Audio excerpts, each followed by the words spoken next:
गांव के किनारे एक पुरानी हवेली थी। लोग उसे चौधरी की हवेली कहते थे। बचपन में सबने सुना था, जो भी उस सुनसान रास्ते से गुजरता है वो कभी घर वापस नहीं आता। कहते हैं उस हवेली के पास एक छलावा रहता है जो किसी भी इंसान को अपनी बातों में फंसाकर हमेशा के लिए उस रास्ते में गायब कर देता है।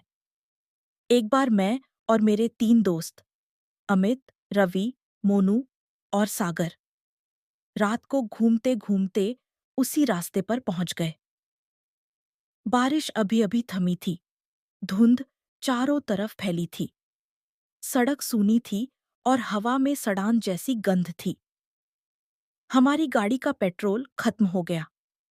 चारों तरफ सिर्फ अंधेरा और दूर दूर तक कोई नहीं। अचानक रोड के किनारे एक लड़की खड़ी दिखी, सफेद कपड़े में, पूरी भीगी हुई।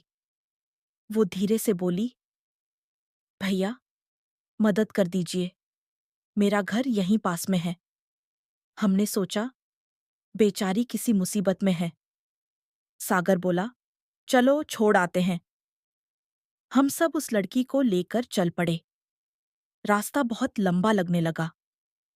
चारों तरफ बस पेड़ों की परछाइयां और बीच बीच में पत्तों की चरमराहट। लगभग 1 घंटा चलने के बाद वो लड़की बोली, बस यही है भैया, थोड़ा आगे। पर आगे बस घना जंगल था। हम सब थोड़ा डर गए। तभी दूर से एक बूढ़ा आदमी आता दिखा, कमजोर, कांपता हुआ, आंखों में डर। वो बोला, बेटा, उस रास्ते से मत जाना, वहां कोई नहीं लौटता। रवि ने पूछा, क्यों बाबा, वहां क्या है? बूढ़ा बोला, वो लड़की, वो इंसान नहीं है। हम सबने मुड़कर देखा। वो लड़की अब कुछ कदम दूर खड़ी थी। उसका चेहरा अब दिखाई दे रहा था। आंखें बिल्कुल सफेद, होंठों पर एक टेढ़ी, जमी हुई मुस्कान। अमित बोला, भागो। हम भागने लगे, मगर सड़क बार बार मुड़कर वहीं लौट आती थी जहां से शुरू हुई थी। हर मोड़ पर वही लड़की खड़ी मिलती, कभी दाएं, कभी बाएं, कभी पीछे।